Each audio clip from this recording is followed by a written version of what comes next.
Time to holler at FanDuel. This interview with Mary Kay is brought to you by FanDuel. The NFL season is here. The NBA season is here. And FanDuel has an offer you don't want to miss.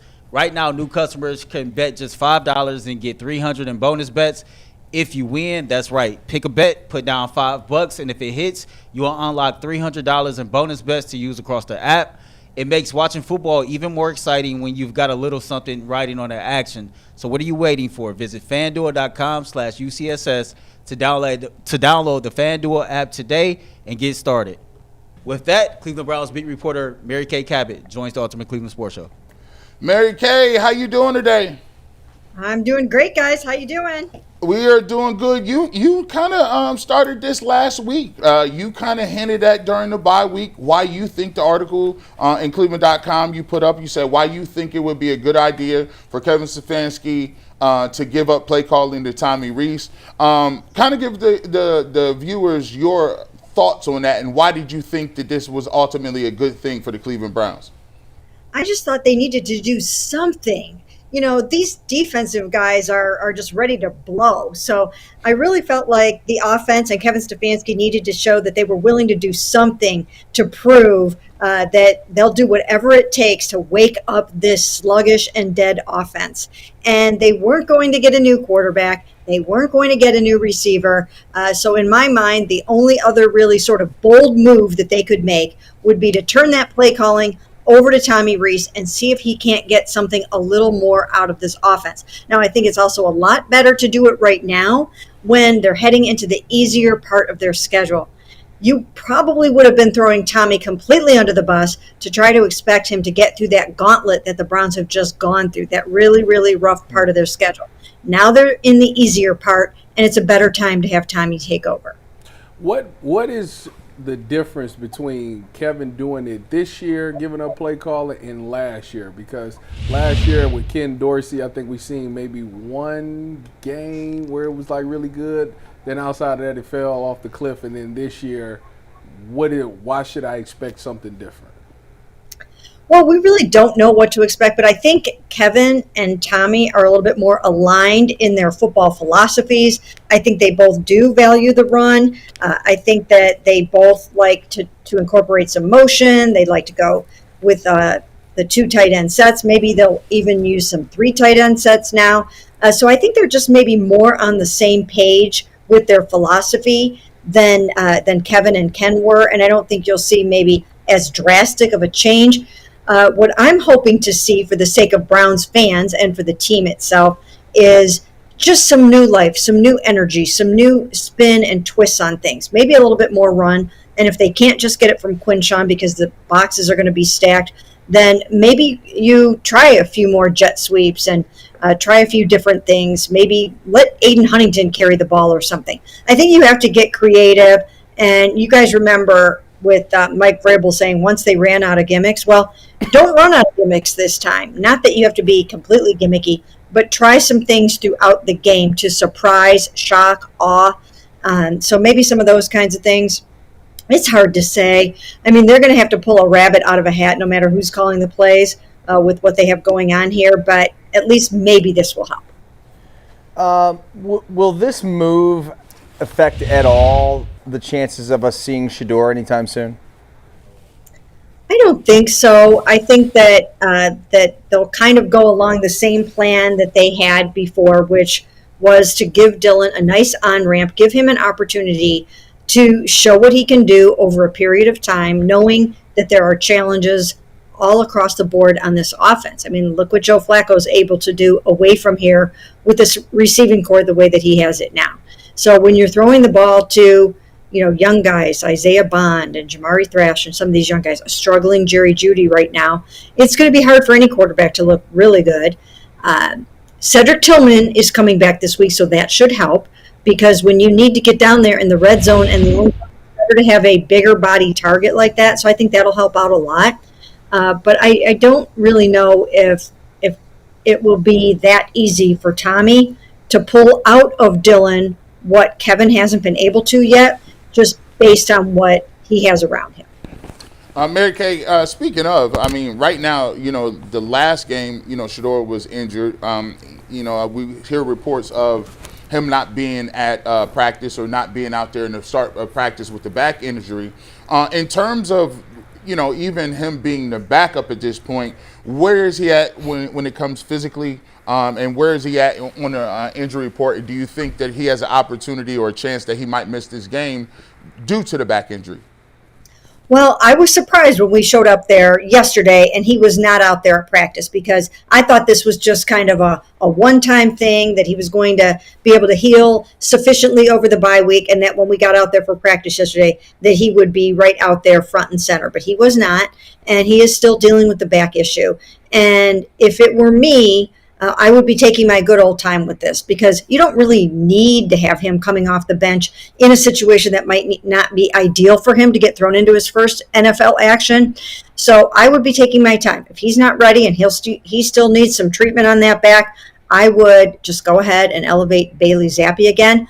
But I don't know if they'll do that. They might want Shedeur to be out there, being just one play away from having to get thrown in there, and maybe even find an opportunity for him to go play at the end of the game or something like that. So I don't know what they'll do, but I would be taking my good old time with it. Mary Kay, we are 3 hours and 53 minutes away from the deadline. Do you anticipate them making any moves before the deadline hits? Well, I know they would like to, and I've been writing for a couple of weeks that they were hoping to be buyers in this market. And I think they still would like to do that. I think they'd still like to add a couple of role players. If it were up to me, I would be adding to the offensive line, because we know that is going to be in a state of flux in the offseason. And I would also be adding a receiver. I do not see that they're going to do that at all whatsoever. But I would be trying to do that as well, because I do think that they need that. But I don't know exactly what they will do, but I think that they will continue to try to add a couple of pieces like they have been doing for the past several weeks.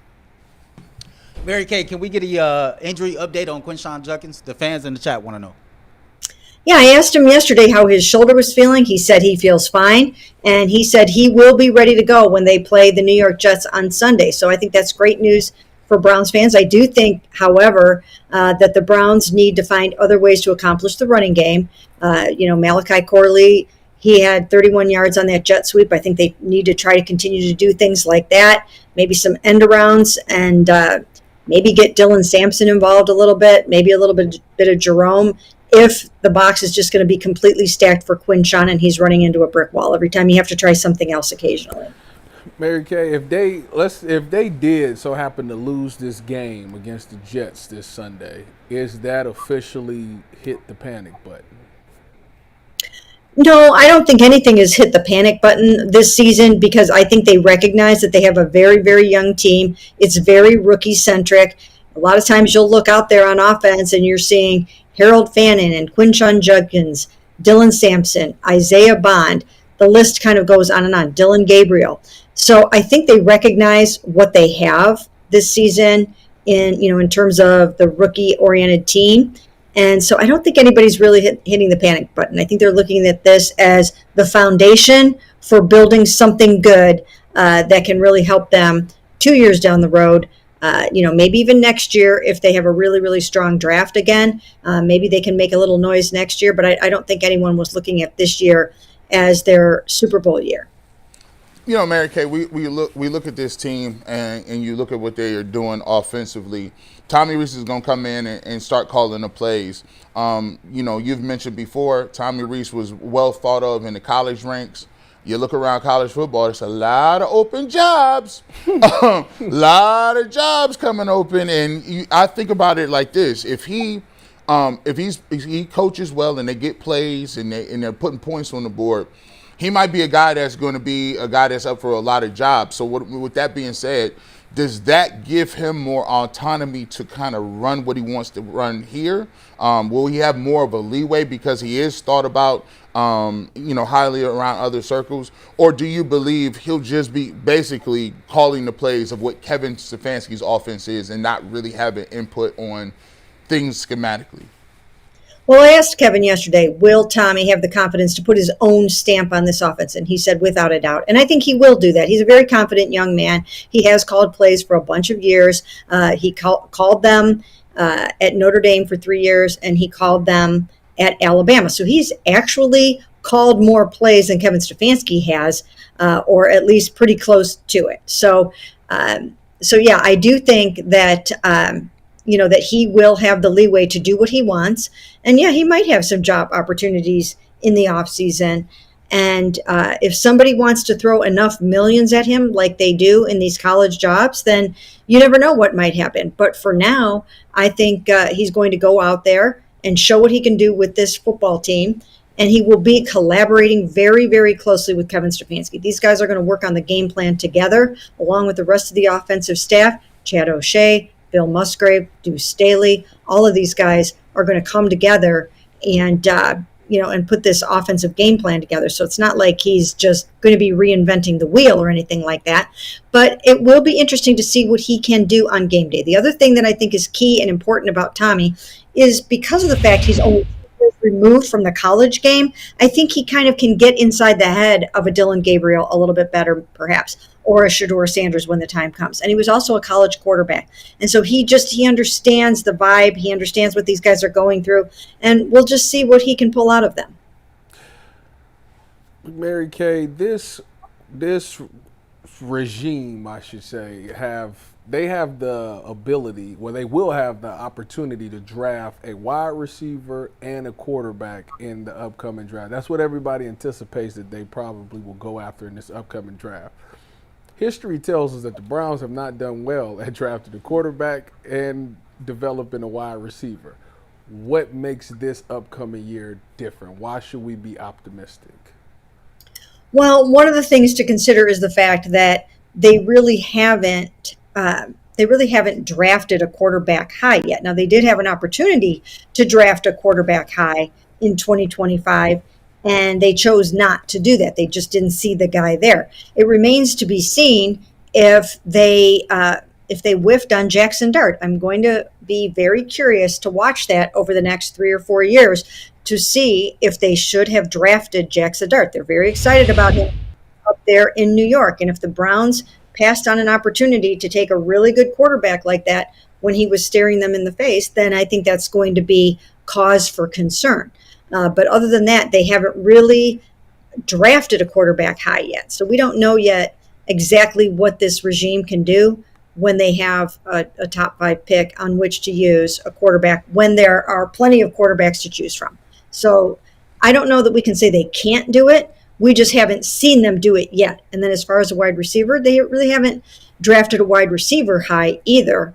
And most of the time, if they've gotten a receiver from elsewhere, they've traded for that receiver. Otherwise, we've been mostly looking at like a 3rd-round receiver, or in the case of Isaiah Bond, picking him up as a free agent and stuff like that. So they really haven't also had the chance at a, Jamar Chase or a Justin Jefferson or someone like that.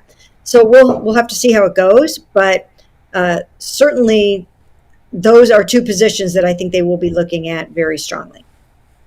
Mary Kay, this is my final question for you. It's surrounding Myles Garrett. Myles is off to a pretty damn good start this season, and odds have him top 3 for Defensive Player of the Year. We know this season is not going that great for the team overall. How likely is it that Myles Garrett can actually get that Defensive Player of the Year for the second time, despite what the Cleveland Browns record is? Well, it's going to be hard to do without the record. Usually those awards go to a member of a winning team. But as I wrote in a column just last week, he is having such a great season that he might be hard to overlook. If he has any more games like he had the other day, not necessarily, it doesn't have to be 5 sacks, but if he's out there getting these sacks and stripping balls and people are seeing him and hearing about him, then, that can really sway the voters sometimes. So we'll have to see how that works out. But he has a couple of other things within his reach this year now too, and that is the sack title that he's always wanted, and also the NFL single season sack record. That is actually within sight as well. So even if he doesn't get Defensive Player of the Year, he's got some pretty other lofty milestones that he can catch this year.